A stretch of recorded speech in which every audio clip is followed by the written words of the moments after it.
Hey, this is a big one. It's Mitchell Lee. It's Tommy Grant. It's Brandon 2. It's press play action, whatever the hell. It's Star Wars. And it's the original Star Wars. It's not the bullshit prequels. It's not the spin-offs. This is the OG trilogy. I'm not calling it. We're just going to dive right into it, okay? We're going to dive right into this thing. This has been considered one of the greatest trilogies of all time. And I'm willing to put it in that discussion. I don't think it is the greatest trilogy of all time. I'll go ahead and get that one out there now. I think that my favorite trilogy of all time. Tommy, what's yours? My heart still is in the Lord of the Rings. Is still my favorite trilogy of all time. I'm just a diehard Lord of the Rings fan. I think the argument can be made that this is the best sci-fi trilogy of all time. And I know you'll probably argue saying Dune will probably be better, but for me, I would say Star Wars is the best sci-fi trilogy. Brandon? Maybe I'm lower on this trilogy than y'all. I don't know. I don't think it should be the best of all time trilogy conversation. I think, and we'll get to it. We'll get to it. I think Return of the Jedi might kind of eliminate it from that. Yeah, that's kind of my argument. But I do think, like in a whole, he made 3 really good movies, and so I'd accept the argument. Come back to that point. I'd accept the argument, but yeah, I'm not even. Lord of the Rings clears this, in my opinion. Yeah, I think Lord of the Rings clears it. I know that they went beyond 3. But I think that the original Toy Story trilogy needs to be considered in that conversation. Toy Story is goated. For being you can even say this is one of the more important trilogies of all time. Yeah. Oh, absolutely. If I got on this podcast, was just like Maze Runner cleared it. I would stop recording and say you need to reevaluate things. Yeah, he's gonna give you a maze to run in. All right. I personally, I'm higher on the Dark Knight trilogy than I think. A lot of Dark other Knight, people. I think Dark Knight clears. Now Tommy was on to something earlier. I think that if Dune 3 is as good as even just the first Dune, then it will be by far to me my favorite trilogy of all time.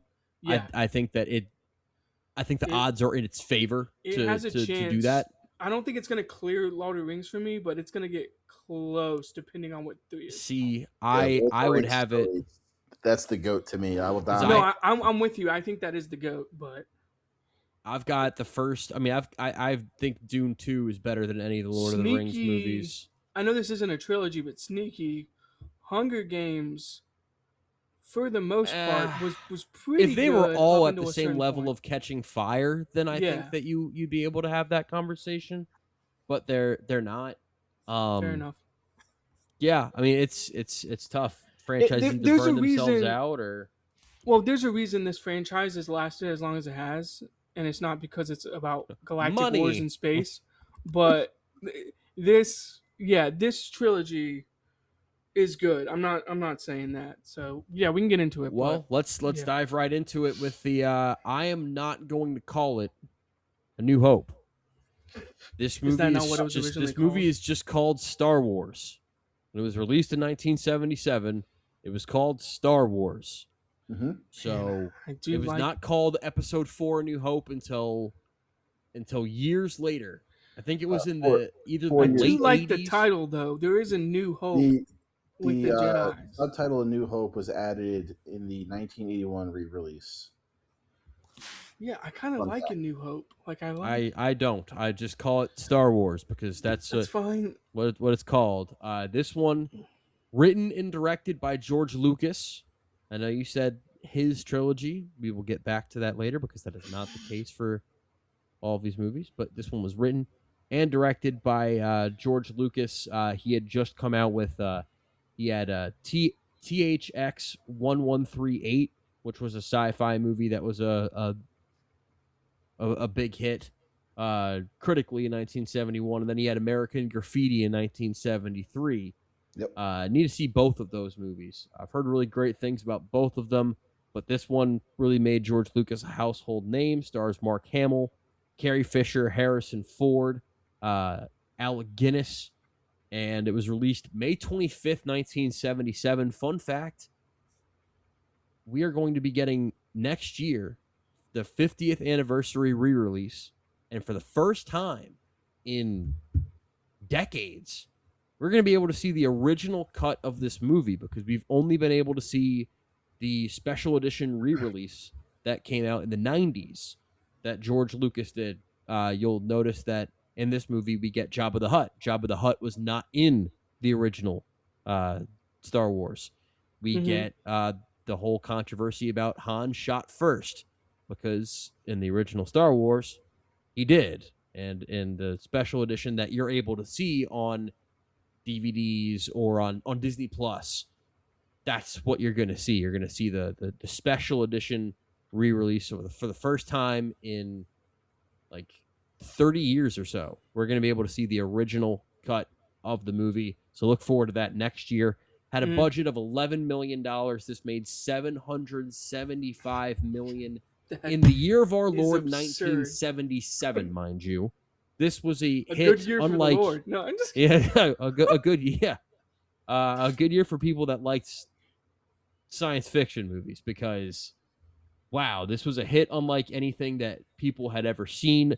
I remember my grandpa saying that he saw this movie just a bunch of times. He would just take random, this is going to sound weird when I say it, but it was also kind of weird in general. He would just like take people in the neighborhood to see it, like groups of kids. Now, granted, he had kids of his own, and he'd take them too. But he was would a just smart like man who knew this movie needed to be seen.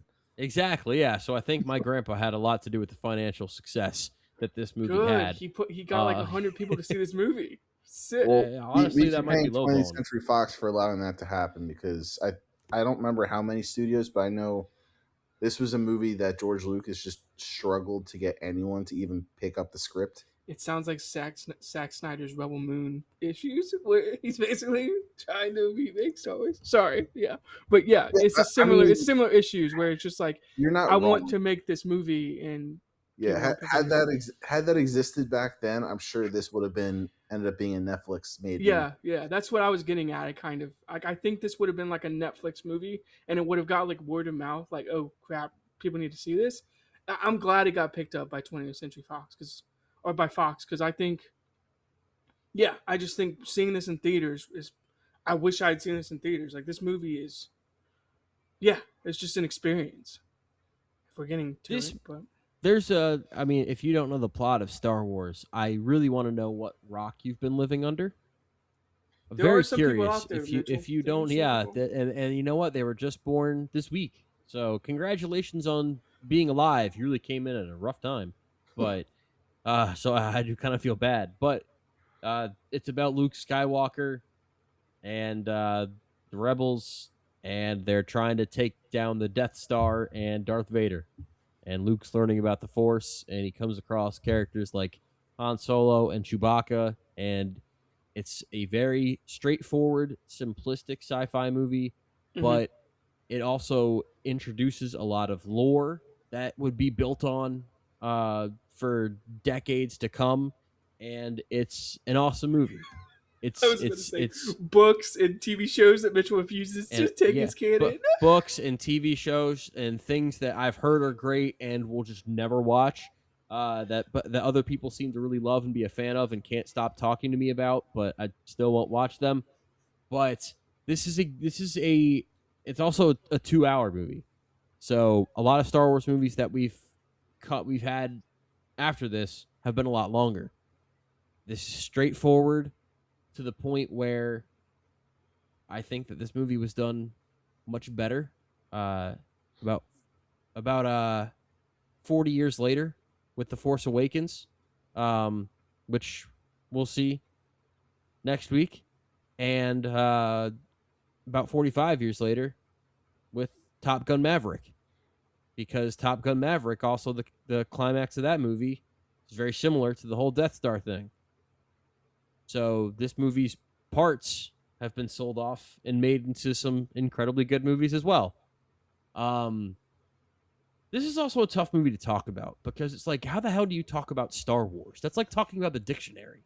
You know, it's just I don't really know where to begin because everyone knows everything. There's not Han a fresh Solo is a take great character. on Well, Star Wars. let's begin Exactly. with You the have a new thing iconic to say opening about Star scroll. Wars. Right? Yeah, exactly. Guys, I actually, I think Luke should have been a villain. Like, Yeah. you can't go. This is why Luke was behind 9/11. Like, what am I supposed to say? Not that. Exactly. Just Thank don't you. say that. That's yeah. Go ahead, Tommy. I think starting with literally the beginning, like I think Star Wars has the more unique openings in cinema, with the whole dialogue scroll coming, like basically setting you up for what the whole movie's about. That was Do fought you like about. that? Do you I like the scroll? I like the scroll. I don't I like not the like the scroll. I story mean, setup. it's when you grow up watching something, you just kind of accept it and don't think anything differently. Like Yeah, I can never imagine watching Star Wars without the scroll. And I think, well, yeah, you can. well, You loved Rogue One. I was getting to that. I'm saying, like, when I got to Rogue One, I think that was the first time I'm like, wait, why isn't there a scroll in the beginning of this movie? And That did it's weird a just lot of something you're people used to out. watching because, like, It kind of jolted you because everyone expected it, and then yeah, it didn't happen, and so it almost kind of locks you in a little differently than the scroll does because it's like, all right, let's get ready for the loud noise that comes with the Star Wars, and then let's get ready to read. And when that doesn't happen, it's like, all right, okay, it's almost like a what do I need to be on the lookout for? after the system, like with how the score starts when the movie, like, it's that initial blast and it's just Star Wars big letters and then just the scrolling. My parents say they remember when I was little, every time they'd hear it, they'd have to run Turn it into the down. room because they'd have to read it out to me because I didn't know what it was saying. So my parents were like, yeah, anytime you watch Star Wars, we had to read out the whole entire The script. Rebel Alliance. And since then, Tommy hasn't learned how to read. That's where my reading He's like disability the plankton. Yeah, the plankton like cousin. Well, I can't read. I just love that he like does it right away. Oh, that is such a good scene from SpongeBob. But yeah, I objectively like the scroll. Like I think it's Yeah. unique, and it works. Like sometimes when I like start the movie, I'll be like doing something else on my phone because I'm like, oh, the movie's starting. And I had to do it with this because I had to like rewind a couple of times because I was like, oh wait, like they're telling me like the plot setup like in like at the very beginning of the movie. So Yeah. if you're at like a theater like locked in on the screen, don't have your phone on you, then like yeah, it's like an effective way to like get you into the movie almost. In my opinion, I think it's one of like the more genius ways to like start a movie. Yeah. In Absolutely. my opinion, but I don't. Yeah, Mitchell, you do you not like it? Like I don't. I don't know. Some movies use it well, some movies don't. In the Star Wars, like for example, I think that the more simplistic the scroll, the better. Sure. And I think that, like for example, the prequels, when they're talking about like trade federations and blockades and stuff, it's like, all right, You have to come like on. be in like Star Wars. Yeah, like you're throwing me at this. Like we're 20 seconds into the movie. Come on, man. The scrolls for this are pretty simplistic. It's kind of like there's a guy, Darth Vader, and he's in a Death Star, and it's bad, and we got to stop him. Let's go. I'm fine with that. I think it's good because it kind of helps walk you right into, because most Star Wars movies, it starts with just I kind of just ship moving into the screen kind of shot, and you don't need any backstory. You don't need like, who's that? What are they doing? It's like you already know. It's like, all right, shit's going down. Intergalactic space. You jump right into it, and New Hope is exactly that. You go right into a ship being boarded and everybody being attacked. And like, had you not had that scroll, you're like, who the fuck are these people? But guys, objectively watching Rogue One and then going to this movie, I'm like, I'm like, this is like peak. Like I was talking to my dad earlier today about how All the President's Men in the Post was like a cinematic universe. I was like, watching Rogue One and New Hope together is it's a great time. It's such a good time. Like such a good, yeah. That's my argument for watching it in timeline plot order is for that feel of it, I guess. Yeah. Absolutely. I definitely do think that there is something to be said for because I usually don't watch these movies this way. I usually watch them in order of release date. But there's something to be said for watching the prequels, seeing so much time pass, and then picking up. There's almost like it. I understand why people get down with the prequels. I mean, I think you're a dumb motherfucker, but I understand it. Easy now, easy. Because easy.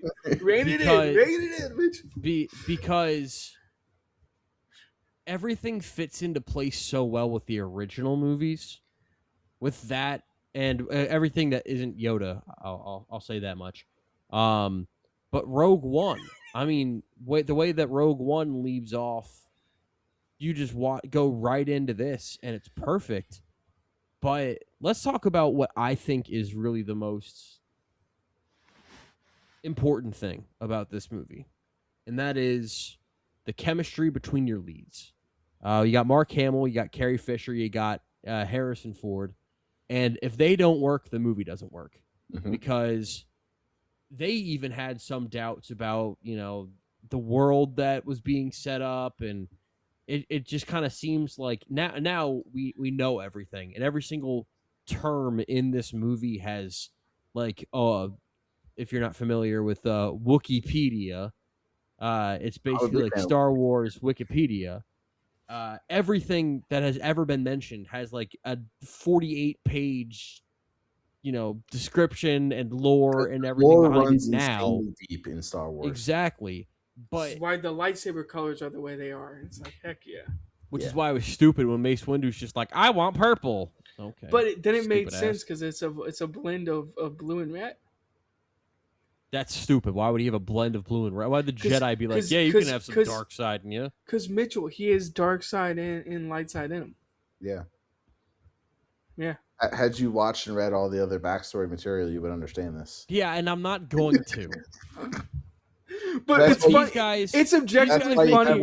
It's objectively funny that objectively funny that Mace Windu was like, I want purple just because I think purple's a cool color, and Lucas is like, nah, we can make this work. Like we could say it's like a mix of blue and red. Like it's fine.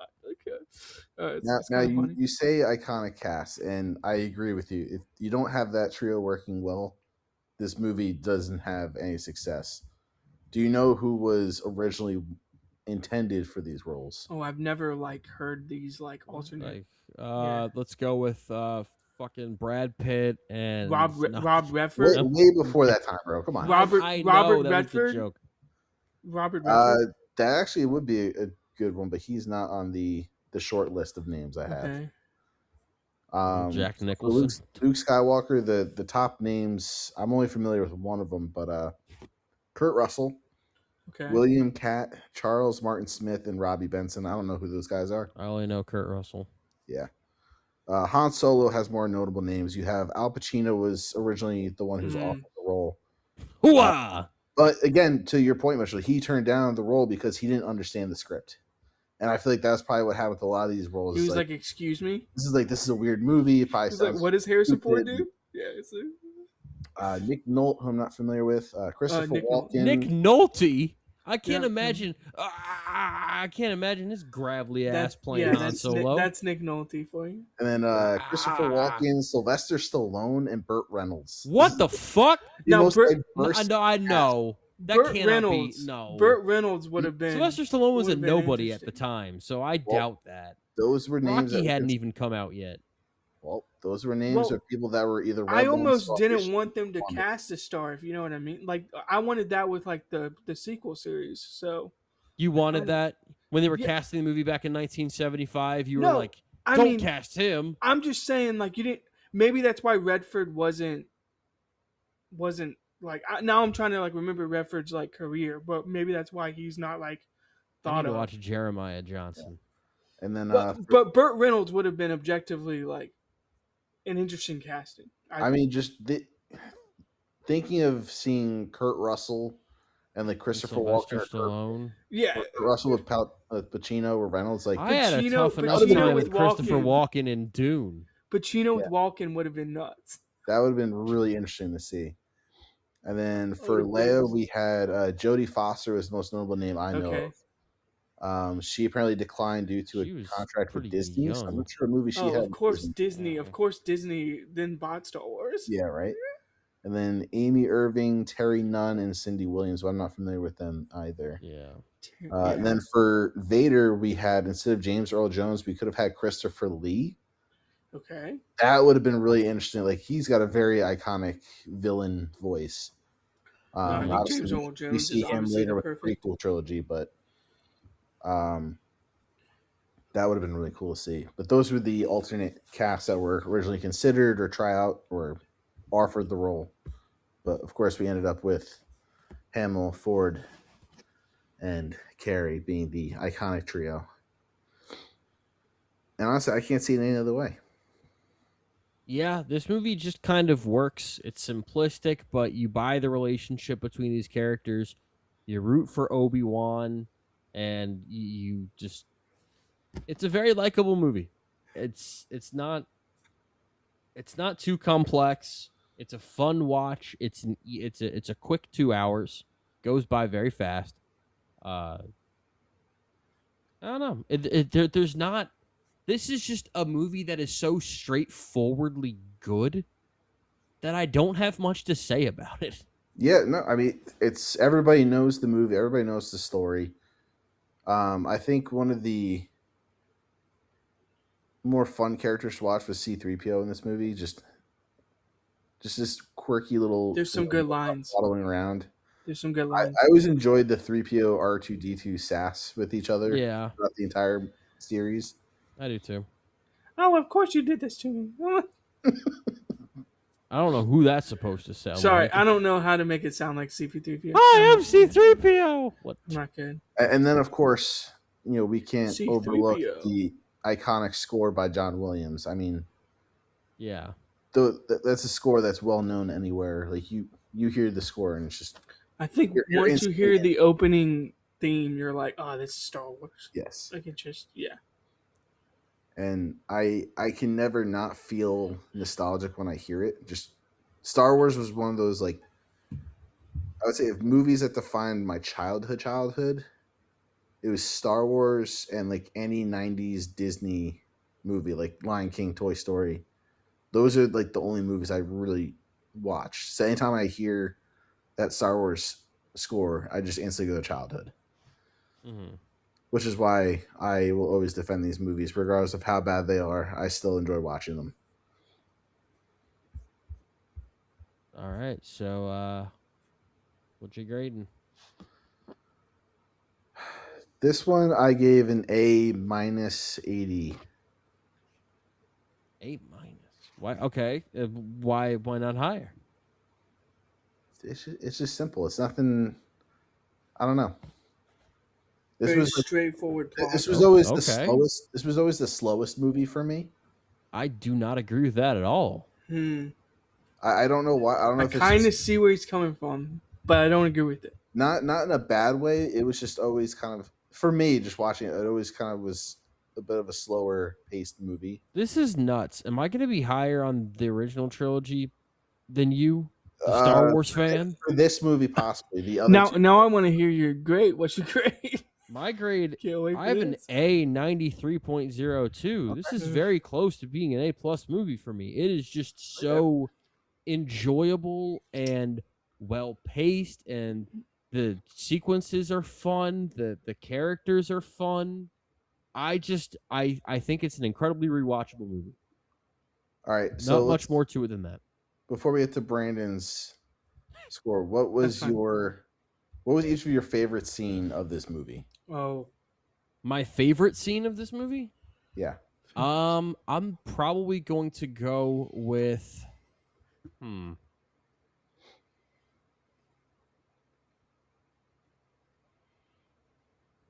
I kind of want to say anything with Han Solo. I know that's kind of a cheat, but I think Harrison Ford is just so good in this movie. I like all of the stuff with whenever Han Solo and Obi-Wan are talking, when they're having that conversation about the Force and why they believe in it versus they don't. I know it's not the most like action-packed or anything like that, but I think that the actors are doing a good job talking about things that we're going to come to love in movies coming down the line. But I don't know. I think that Harrison Ford is a star because of what he's able to do with just his screen presence. Whether the dialogue is good, whether the dialogue is bad, Harrison Ford is able to spin it into gold. Yeah. And we were able to see that, everyone was able to see that. He was definitely in movies before this, but this was a big star-making performance for him, and, rightfully so. I have two. One involving Han. At the very end, when he comes in and takes Darth Vader out, that whole sequence, so much fun. Yeah. And then having seen all the movies over and over, I think the scene with Obi-Wan and Vader when they face off, and the last thing Obi-Wan sees, like, again, now having seen the prequel trilogy right before this, the last thing he sees is Vader's two kids finally reunited. And just the dialogue between him and Vader just kind of give off that context of, like, there's so much more lore to be explored. And obviously they already have since then, but going back to seeing this for the very first time, it's like that whole scene is like they're building up so much stuff, so much history that no one probably thought they'd ever get to see until the prequel trilogy finally got made. But I think that was such a really cool scene that, like, now having seen the prequels, that whole dialogue and then saying, like, hey, Obi-Wan finally got to see, these two kids that he fought so long to keep separated from Vader for this purpose, finally reuniting to fight off Vader. Brandon? I'm with Mitchell. It's kind of a cheat by saying just Han Solo, but maybe it's a hot take.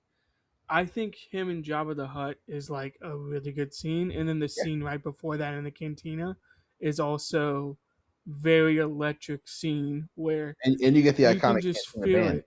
Yeah, the band too. The band gets me every time. So honestly, everything with the cantina is probably my favorite thing.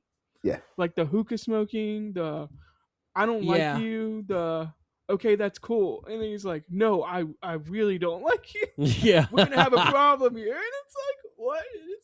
And then Ben obviously does his thing, but everything about the cantina I think is my favorite, and then right after that with Jabba, that conversation is just also kind of. It's like peak Han Solo to me. Like it's like Alec him as Guinness, a character basically. Alec Guinness in those scenes feel like that really old, either like cool uncle or grandfather. Like when you're hanging out with him, like you did some crazy shit back in your day, didn't you? Because he's just like kind of walking through just this really old man, cloaked up and just doing all this cool weird shit on the side.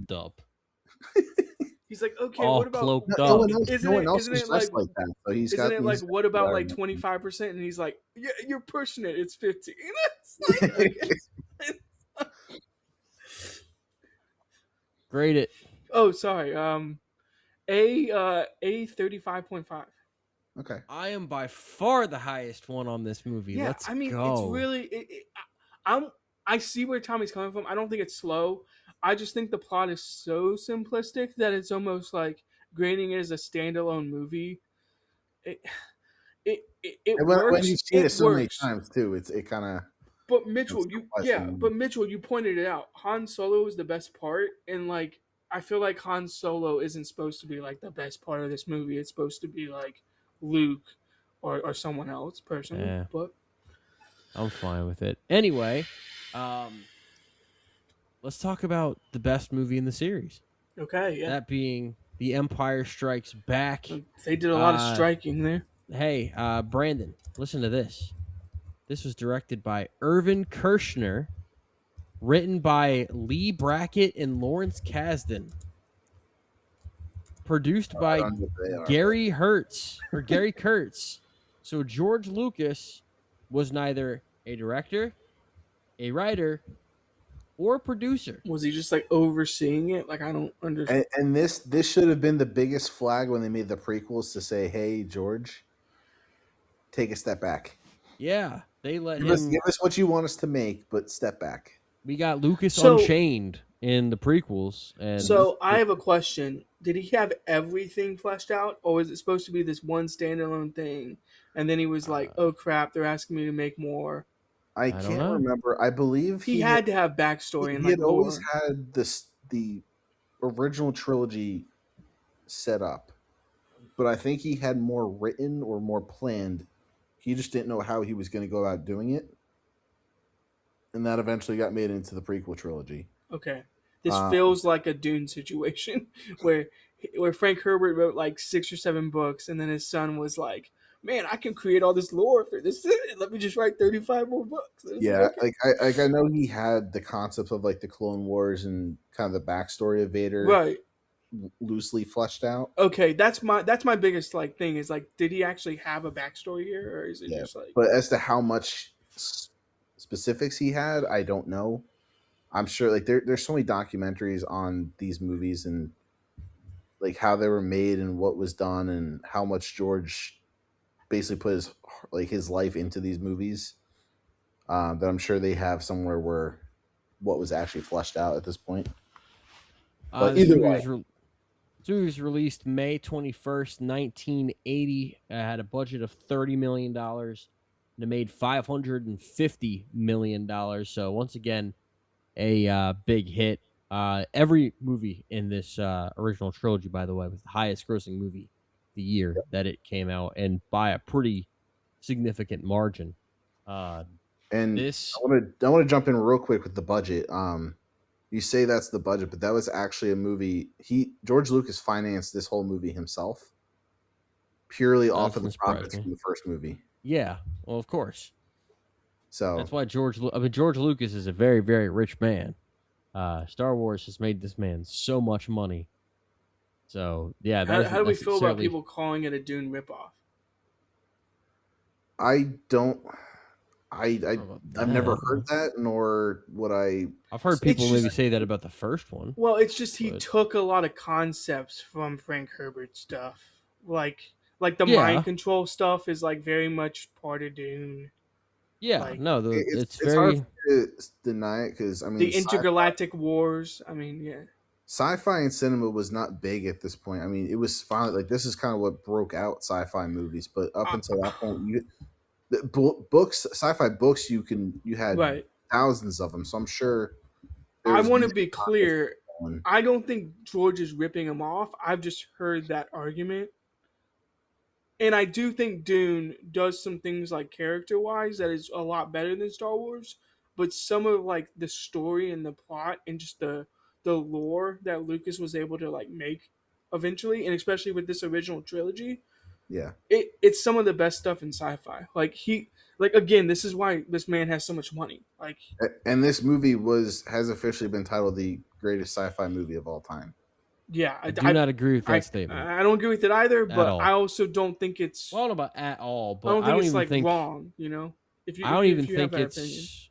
I don't even think it's top 2 greatest sci-fi sequel of all Damn. time. Personally, Oh, Well, we all know Dune 2 is Blade whole. Runner 2049.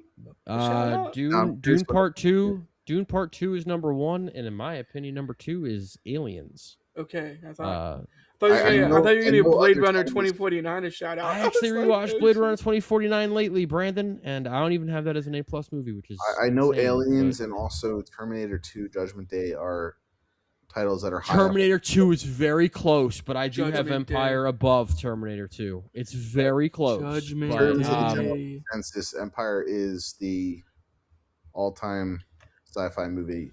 which, That by could the have way, Toppled, who knows? But as of right now, this year, that is the movie that holds that title. if you have listened to reviews or read reviews or anything like that, a typical phrase that you'll hear if a sequel is really good is you'll say like, this is the Empire Strikes Back of the Hunger Games franchise, or because I remember that was a thing that kept getting tossed around when Catching Fire came out, and it was just a big step above the first movie. Dune Part 2, I heard that every now and then. That'll happen. So this is the Empire Strikes Back of whatever movies. Well, yeah, I mean, And that is because this movie takes everything, builds on it, does it better, and I think is one of my all-time favorite movies. Well, I think something needs to be looked at, and I kind of want to do some research to look into it. But going into the 80s, prior to that, how many franchises actually had made sequels to those movies? I think Like I feel like franchises weren't that big going up to like the 60s or 70s, that finally like getting a franchise where the sequel actually like works and people are like, oh wow, this was actually really good. Jaws 2 came out in 1978, and that one really It's shit the garbage. bed. Rocky 2 came out in 1979, and Okay. is but it's not a great movie by any means. Yeah. Yeah, Wrath of Khan didn't come out till 1982, Okay. so we still had a little bit, and I think that's much better I think that's than the well known as first. being the best, or one of the I think it's best. the yeah, it's either that or the '09 J.J. Abrams movie. Smokey and the Bandit 2 came out in 1980. If you Yeah, want so to, like going off of that list, like up until this yeah, point, sequels not weren't really really. a big thing to be had. So having this movie come out and basically set up the concept of, hey, you can have a franchise, but a sequel is really going to make or break that. I think Yeah. that is why people will use that movie as reference to this day. Of, you need a sequel to really work in order to continue a franchise successfully. This movie has so many iconic moments in it.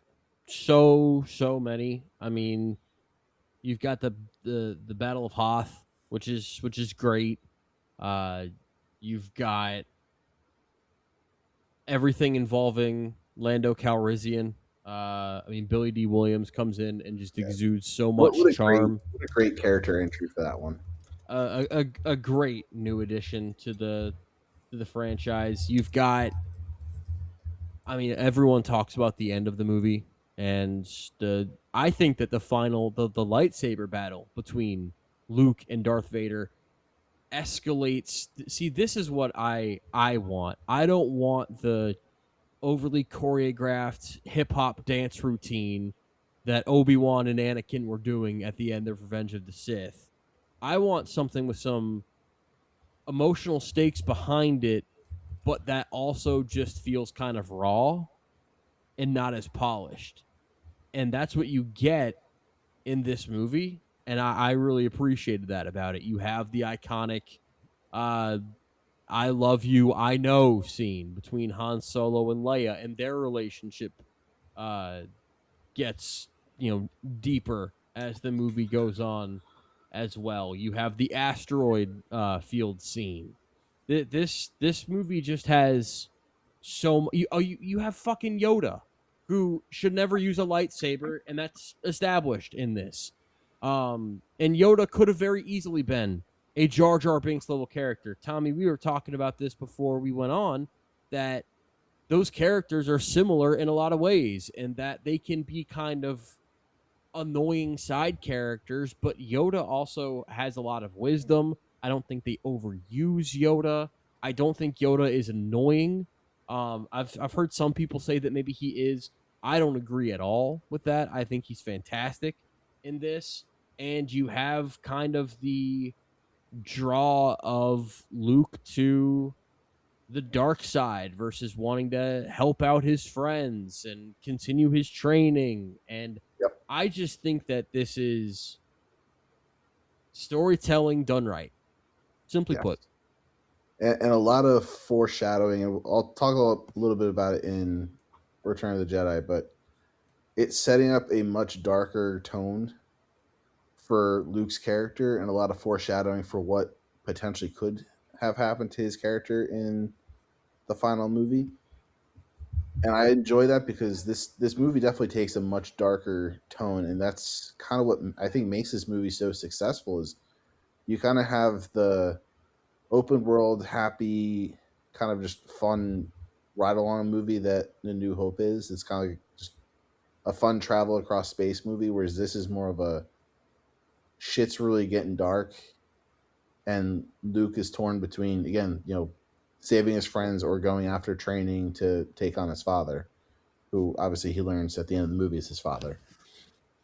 And I think that's what made this such a good movie, and the whole opening too with Hoth is so much fun. I think that really sets up what space battles could be. Because New Hope, we really didn't have that. You had a little bit of a brawl on the Death Star, and then you had just a big space battle. Whereas now you're kind of getting into different kind of stormtroopers and where the rebellion is really living on all I these think you harsh get a little bit more of, because at the first movie they're doing stuff, and then all of a sudden it feels like you're just dropped into a war. Yeah. Whereas this movie, you're kind of in it until the characters, Luke goes to Dagobah and Han and Leia are off doing their thing. But you start this movie and it's very much a Star War, Yeah. Finally get into Star War. Finally get into the wars concept of Star Wars. A war in the stars, Mitchell. Yeah. Darth Vader continues to be incredibly menacing, even more so in this movie than in the first movie. And in this movie, I like how you get to see that there's actually a dude under there. Mm-hmm. You get that little bit of the of his head. Yep. And it just makes you want more details, but at the same time, you're just so menaced by the guy that you're like, wait, Right. that guy's actually a human? I will say there's a comment in Return of the Jedi where it's like, oh, he's more machine than human now, and it's like you kind of get that like feeling by watching that scene. You're like, wow, that's like not Anakin anymore. You're like kind of like get that feeling. Also, he just comes across as evil and honestly sadistic at points. Like, yeah, everything with Vader, I think, is.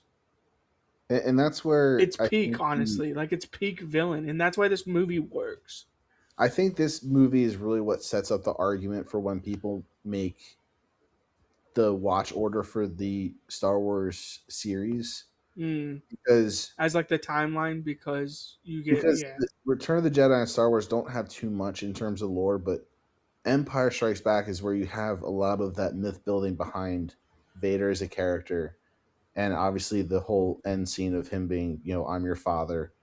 Because up until that point, you get a lot of weird commentary by Obi-Wan, basically, like he killed your father, all that kind of stuff. So by seeing the original trilogy first, like for someone who's watched it for the very first time, I would say watch the original first, because to your point, Mitchell, you get that kind of really kind of sadistic, like world building behind Vader. That like, I want to know more about this character. Like, is he actually human? What happened to him before? Like, why did he turn into this?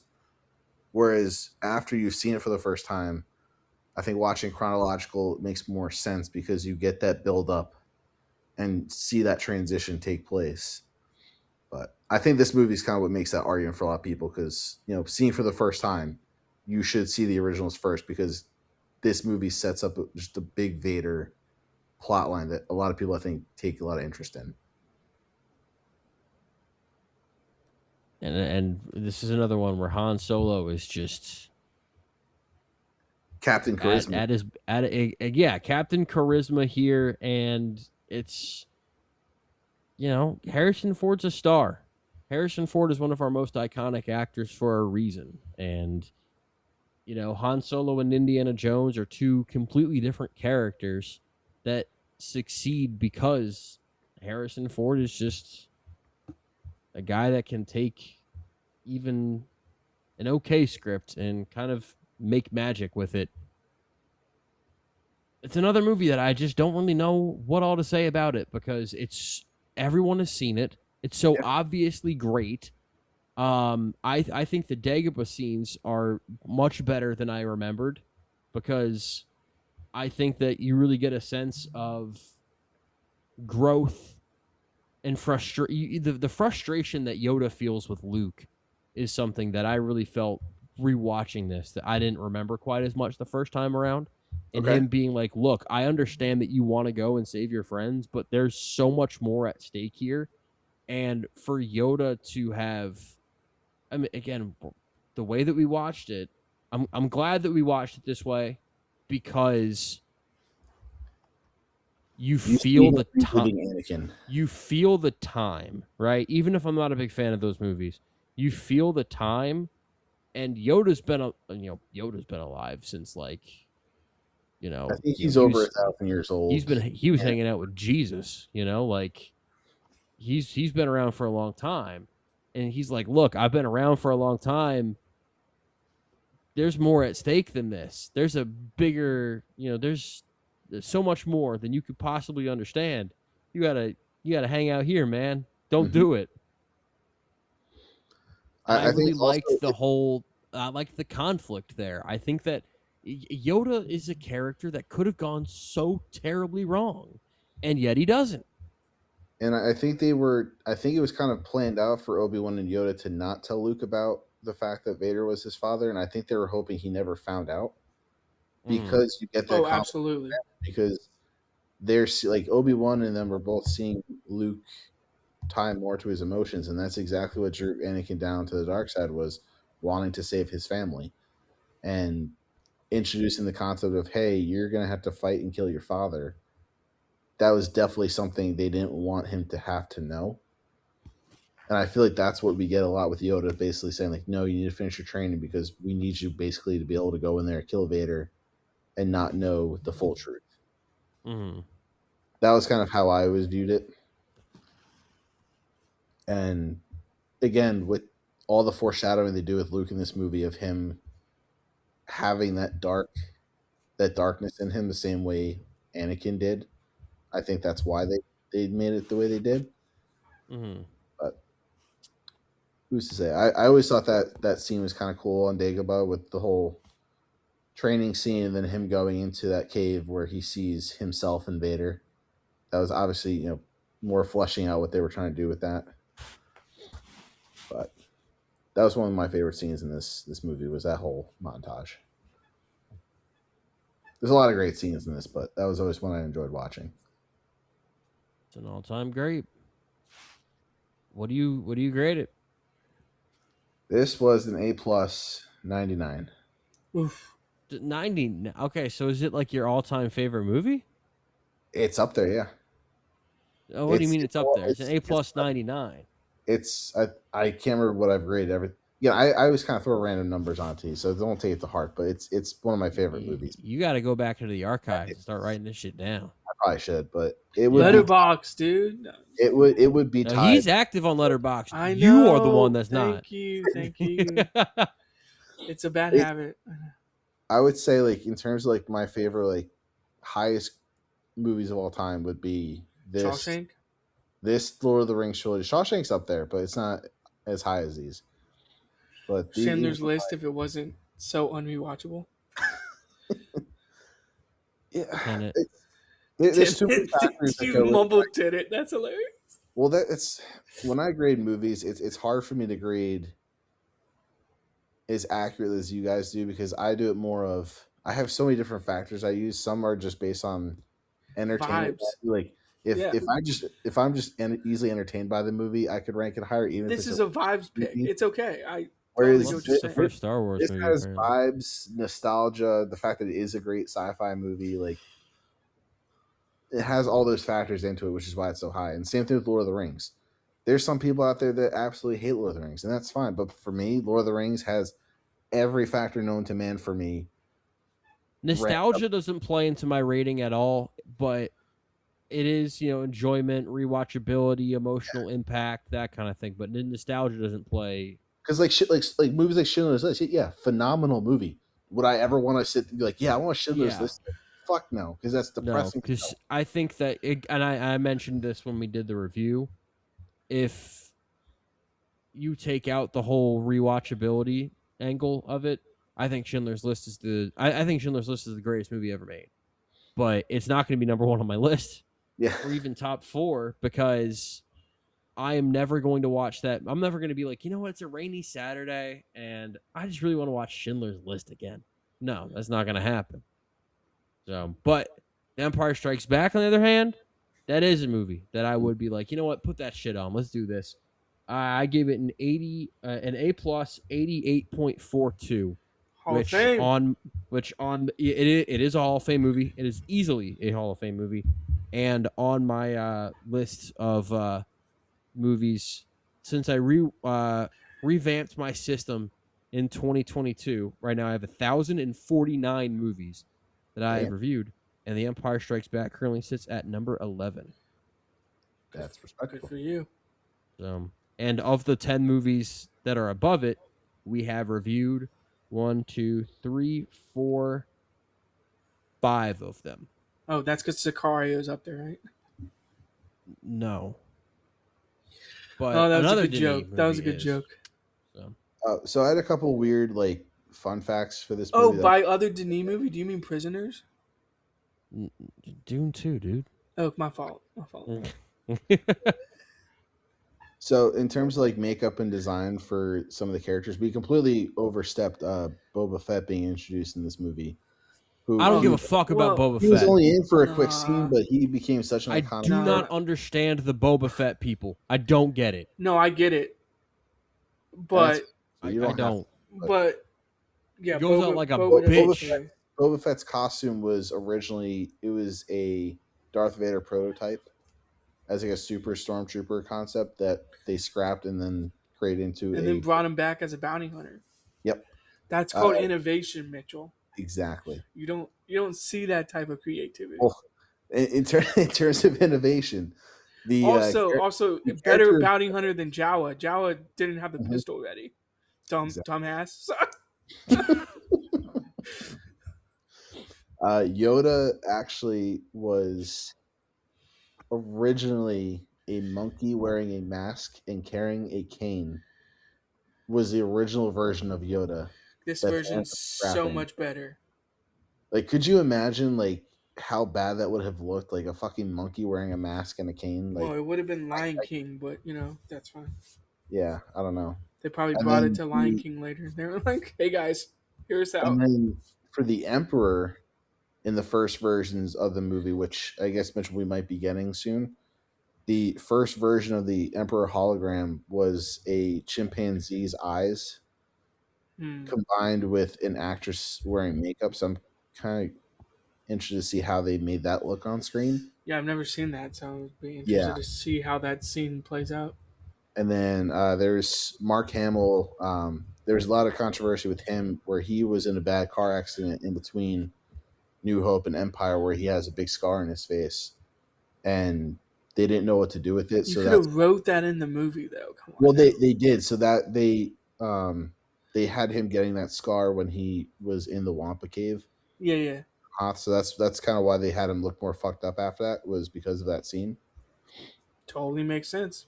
And then last one is adaptation right there. Sorry. Exactly. The asteroid scene where they're getting chased through the asteroids. A lot of the debris that you see being popped up are spray painted potatoes, rocks, and shoes. Man, I just thought that was kind of funny. That is funny. I think Terminator. It's funny seeing the special effects things with Terminator. Yeah, some of the low budget sci-fi stuff. Just what you can do to make certain things look a certain way and that's part of what I think makes these movies so great is the amount of innovative just creativity they went into making between the sets, the scores, the sound. I think that part of me loves claymation because I know how much time is being put into claymation. You know? And speaking of score, this is where we get the Imperial March score that was first introduced. That's become a very well known motif that everybody, when they hear that, they know it's Star Wars. Well, this is the second time that we've had some gap between grades here. Waiting for a bit, but I'm gonna give this an A+. 80.1. Here we go. All right, I'm not the lowest one in the movie. Very solid, but Hall of Fame. It's an A+ movie. It's all you need to say. Hall of Fame across the board. No matter where on the spectrum it is, it's an A+ movie. Well, yeah, but there's some movies that are Hall of Fame worthy, and this one is. I mean, it's just that's fair. Then again, I have to say Mitchell thinks that my Hall of Fame is easy to get into. I guess The Fighter being in it would be one that someone would be like, oh, your Hall of Fame is easier to get into than mine is, but I'm always fascinated by what you put in yours. Well, I love this movie. Any chance I get, I'll rewatch Empire Strikes Back. All right, well, let's get into the weakest, but still very good. concluding chapter of the trilogy. Can I start this being, one? Yes. Sure. The opening scene with Jabba, the movie almost lost me. Thank you. I don't like the way this movie opens. I almost turned it off. Like I knew because I haven't seen it in such a long time because I don't go back and rewatch this every like year. I rewatched the first two if I'm being honest, and I kind of forgot like how bad the opening scene is. Now, Like, when you say opening scene, are you talking like opening sequence, like all the way up until the Sarlacc pit, or just that opening? No, like, I like the everything Sarlacc with Jabba. pit. Everything with Jabba until the Starlight pit. Okay. Everything inside, I don't like. Once they go outside, I like that sequence. That's fair. Okay. I'm talking about like inside. the exotic dancers. I love the Sarlacc pit sequence. I think the pit's awesome. I think everything with like the exotic dancers and the music and I very think that odd choice. Yeah, for me. So go ahead, Mitchell. I wanted to get that opinion out there because it was it needed to be said. This one was directed by Richard Marquand and was written by George Lucas and Lawrence Kasdan. So George Lucas wrote that shit. This one was released May 25th, 1983. Had a budget of anywhere between $32 and $42 million. Doesn't matter. It made $482. It was a giant success. What a beast! Because Empire left on such a cliffhanger. Everyone needed to see this, although it did make less than those two movies. Probably because people were like, "Hey, not as good." But still a movie that I do enjoy. I would even say I love because the things that I do love about this movie, I love a lot. I think that it opens up very weakly, and fuck the Ewoks. I don't give a shit about the Ewoks. Oh, interesting. I like the Ewoks. No, the Ewoks are just no point whatsoever. I'm glad that they gave. I think it gives me a nice little pace change, personally. I like that they gave Lando a bit of a chance to redeem himself in this movie. And that you mean from not being the biggest asshole in the galaxy? Yeah, exactly. No, well, even he kind of redeemed himself a little bit towards the end of Empire, but this movie, they definitely give him a full redemption arc that he's, leading the attack on the new Death Star. That's another thing that I was just like, really? They got another one? Oh, sure, I guess. Yeah, so they just randomly just gonna keep on returning. So they randomly in the middle of the galaxy is just like building this new Death Star that no one knows about. I mean, keep them from getting these fucking construction equipment. Like, well, they do like we are talking about like domestic. Not domestic. We're talking about intergalactic terrorists that own the entire galaxy, so they can do whatever they want. But I just find it funny that like they're secretly building a Death Star. Secretly, so it's like, hey, they got construction workers out in the middle of the guys. Galaxy. They're making a bulb. What's this orb they're making? Is it the planet destroyer? Like, I doubt they're making another Death Star right after we just destroyed their last Death Star. They literally call it a Death Star. I don't know if you remember this, they can just but at the end of stars. Revenge of the Sith, they're like, hey, look, they're making a Death Star, and they don't complete it until A New Hope. And then in between A New Hope and Return of the Jedi, they just made another one that quickly? That's how you pump money into it, dude. They're pumping money in. There's galactic credits. Galactic credits? Well, for someone who hasn't seen Andor, you'll get a bit of how it was made that quickly. Sure. You gotta watch the TV shows. But that's the one that I will watch. But I do like that Andor at least tries to explain it because it is such an absurd concept. You will get a little tie-in to how this Death Star was made. Does it have to do with moving money around? But also, to your point, though, the Emperor is basically a failed construction company businessman because he's been building the first Death Star since Attack of the Clones, and then magically it's, hey, we got to pump out a new Death Star. The first one got fucked up, and then obviously into sequel trilogy we get more. We get another Death Star. Death Star-esque concepts that are not pure Death Stars. Like, hey, these are too vulnerable. We need to turn it into a planet instead. A death planet. Also, I like Luke's maturation as he goes from like Yoda, you ask the impossible to like self-assured Jedi. Well, the scene with Yoda hits. I mean, it does. Yeah, I want to know what the time jump was between Empire and Return of the Jedi, because it's definitely been some time, because obviously Han's been taken away and they had to plan all of this. But yeah, to your point, Luke is like a whole different person in this movie. So I'm curious if it was like a couple years time, or if it was really. Well, if they're building a Death Star that quickly, there has to be a couple you know, years. I don't know. You know.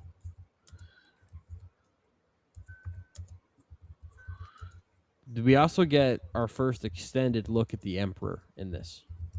Yes. Yeah, and we get a little bit of him in Empire, but not a whole lot. You get much more of him here. And I like him. I like the Emperor in this. I like that. Now, I will say, he's a fucking idiot. You just glossed over Yoda like that, but keep going. This movie ain't about fucking Yoda. Bro, he literally goes, "Twilight is upon me, and soon night will fall." That quote goes hard in the paint like motherfucking Shaquille O'Neal. Well, you know what? I think that this movie, if the Emperor just wasn't talking so much shit, I think he would have got what he wanted. But that motherfucker was always just like, I own you, boy. Good. Yeah. He Luke probably would have killed Darth Vader if he just wasn't like, yes, kill him and take your place at my side, like all the damn time. He would not let anything go. It's because Yoda's words are in his head, man. He's like, when gone I am, the last of the Jedi will you be. Like, it's because Luke knows if I go evil here, there are no more Jedi. The galaxy is like lost, basically. Despite their, there is another line from Empire between Yoda and Obi-Wan that everyone's like, oh shit, there is another one. Oh, that's true. Even though, and we do know who it is. Yes. If you've seen the TV shows. Yes. But some people, I mean, we can just go ahead and say it I think enough people know. Are you talking about Ahsoka? That's a line that could be retracted too, because no, they're referring to Leia because she has that ability in her, and we obviously in the sequel trilogy we get a little bit of it, and apparently clones can just pick up lightsabers and do things too. But that's the thing, it's, who would have trained Leia had Luke fallen to the dark side, because it would have just been Force Ghost training, which is a concept I don't understand. I think that's a concept that they really have fucked up in the series between movies and TV. Yeah. Because actually, can I bring up this point? Yes. Anakin knows that Vader knows that Ahsoka is like alive, right? So wouldn't he have hunted her down at some point? I'm sure there's a whole series. Well, again, those are concepts that weren't even a thought at thought this of point. Yeah, and then Dave Filoni was never would have gotten that in this trilogy. No, that's completely fair. But I'm just thinking there can't be like one Jedi left is kind of what I'm getting at. Yeah, and that's kind of what the tricky part with the Star Wars universe is because they're constantly adding things in that change dialogue and conversations from the original trilogy. Because again, the New Hope, when you have Obi-Wan and Vader meeting supposedly for the first time in supposedly years, you're thinking, oh, it's the last time they saw each other was on Mustafar, where Obi-Wan basically left Anakin for dead. But that's not the case. But then flash forward, we now have the Obi-Wan series where they fought again and Obi-Wan beat him again. And so that line of like, last time, you were the master, now I'm the master line. So like now they're constantly adding things that could be changing what we know as lore from the original trilogy. And Ahsoka could be that concept. Yeah, like we didn't know about Ahsoka up until the prequel trilogy. So that line could be referring to her for all we knew. But right. Well, that's I guess my whole point with it. and I forget if you said that George All of them Lucas. said. Yeah. Mitchell, do you know who Ahsoka is? I've heard of her. Okay. Well, but Mitchell, my whole point with this is back to like George Lucas writing this and then writing the prequels and then doing.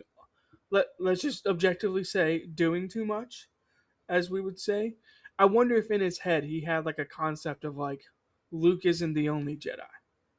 But I don't know how to like put that on screen, so he just never fully fleshed it out. Whereas like this is like the return of the Jedi. This is like the return of them. But to be fair, I don't think Anakin in Order 66 wiped out all of them. Like No, something we, had to we know survive. that we know that they didn't wipe out everybody, but Right. that's a whole different conversation for another day, for another Right.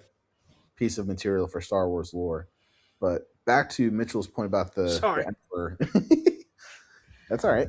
Well, it's just like does the Emperor? I agree. Mitchell's right. The Emperor getting a little too cocky. I think it's just because everything, with the exception of the Death Star blowing up, everything has worked for the Emperor's master plan, including just killing off his apprentices left and right to get replaced by people he thought were better. He also can just appear in the sequel series. Sorry, spoiler. Well, that too. But like, Dooku, he sacrificed to Anakin because he sacrificed everyone, dude. He doesn't care about anybody as his apprentice. So he basically just tricked him to killing him because that was easier than letting him live. I don't want this guy to be my friend, I think is my biggest point. And this dude switches up fast. Loyalty is not a thing to him. And that was kind of a part that changed in Return of the Jedi, where Vader was always his left hand, right hand man, because the Emperor didn't have anybody else. And now all of a sudden, I think you finally get that click when you get that dialogue from the Emperor saying, like, strike down your father, take his place. I don't think Vader saw that coming. So I think that's kind of what changes his heart when he decides to kill the Emperor and save his son, because up until that point, he never saw himself as being replaced. And so having that line from the Emperor kind of changed his mind a little bit and made him see, yeah, I'm really fucked up and not actually important to him. Yeah. I like the last... I like the last part of this movie, but I'm also like... I don't know.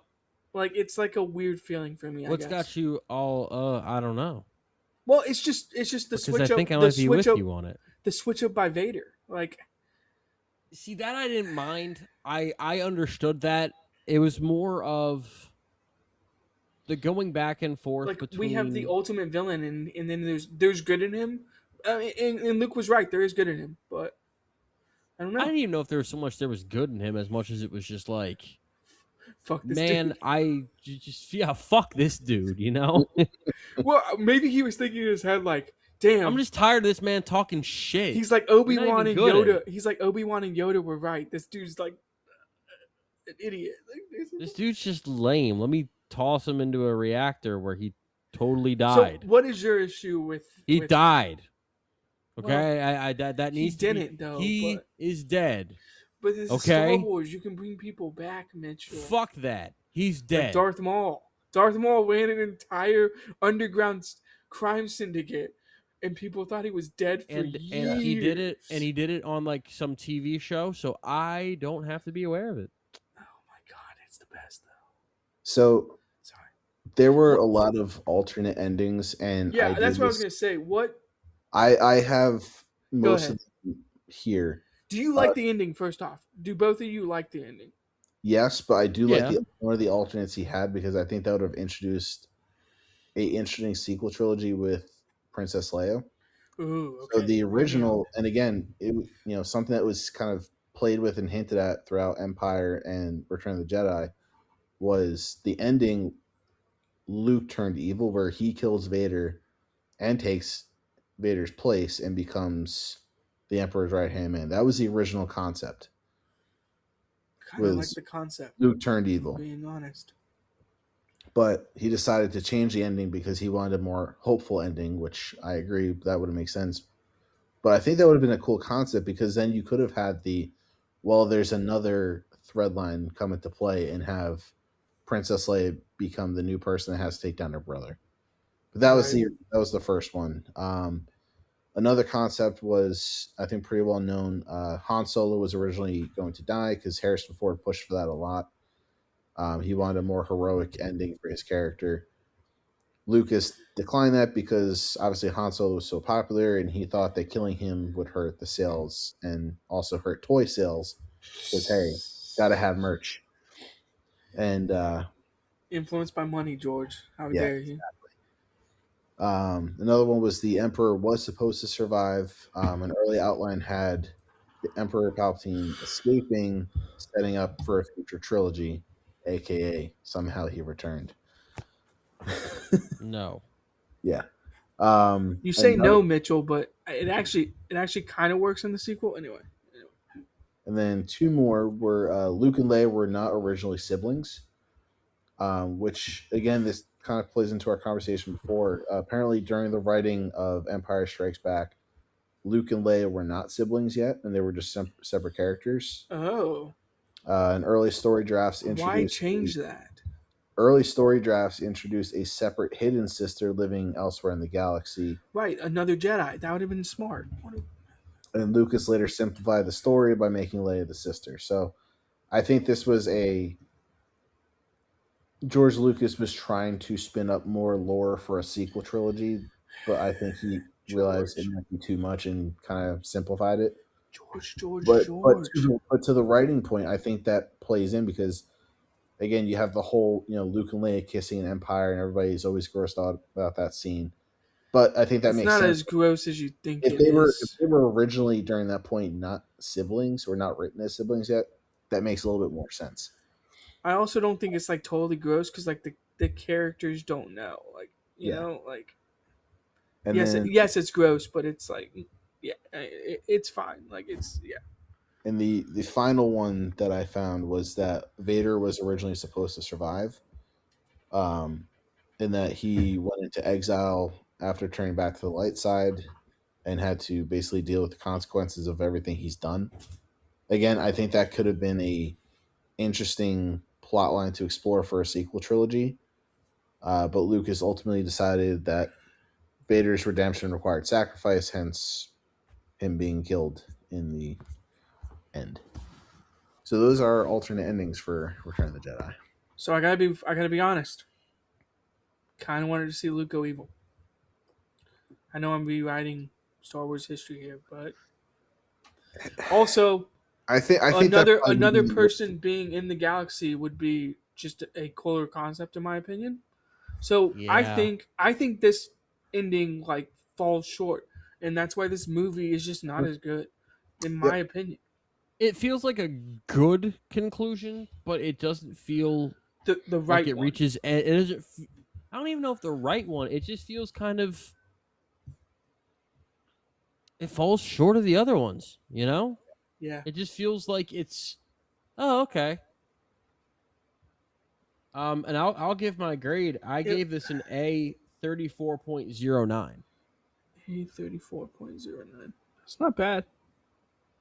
I thought it was going to be higher. Still good. Yeah, I gave this an A minus 99. Yeah, I'm going A 18.2. Okay. So I'm the highest in the first and the third. I think. Oh. I think that kind of makes sense. I think you like the original trilogy better than I do, Mitchell. But not by a lot. But I think you like the original trilogy, whereas like more than Tommy too. Maybe because I've seen like other concepts from Dave Filoni, I'm like, man, Star Wars can be done like. So you have to call me the Star Wars guy now, Tommy. You're not Star Wars guy. I wouldn't. Based on your comments about the prequel trilogy, no, I don't. Oh, I was gonna say based on your comments about Rebels. Based on your comments about Rebels and based on your comments about Clone Wars, I don't think you're allowed to call yourself a Star Wars guy. The Star Wars movie guy. Yeah, you can add that descriptor in. I think that I am going to officially be able to steal that title next week when we talk about the sequel trilogy and the gloves really come off, and you'll notice that that's not going to be not until we watch the entire Ahsoka series beforehand and talk about that, and then we watch the prequels. Not a chance in hell. But next up, we got The Force Awakens, we got The Last Jedi, and we've got The Rise of Skywalker. I'm very excited to talk about those movies, as I will be. Well, I'll leave you in suspense. What side do I fall on those? If you follow me on Letterboxd, you know. Because I rewatched a few of those. I still need to rewatch Rise of Skywalker. Looking forward to that one a little bit less. But I can't wait to talk about those movies. And then after that, we're getting into Alien and Predator. I was gonna say, are we gonna also watch Mandalorian and Grogu and give our opinion? Well, we're gonna watch that. I'm probably gonna watch that in June. You guys are gonna watch that in May. I will be in Europe when that movie comes out. So you can go and you can go watch it in Europe. I'm not going to do that. No, I'm not going. Then to you're waste not my the Star time in Wars movie Greece. guy. Yes. No, well, here's the other thing. I would maybe consider doing it. I think my wife would beat the shit. My wife. So yeah. So. Fair enough. And rightfully so. I don't think I would do that on a honeymoon either. But no, hear me out. I have other things to tend to. Appointment All right. television. Yeah, exactly. Movie For Brandon 2 and Tommy Grant, I'm Mitchell Lee. We'll talk to you next week. Goodbye.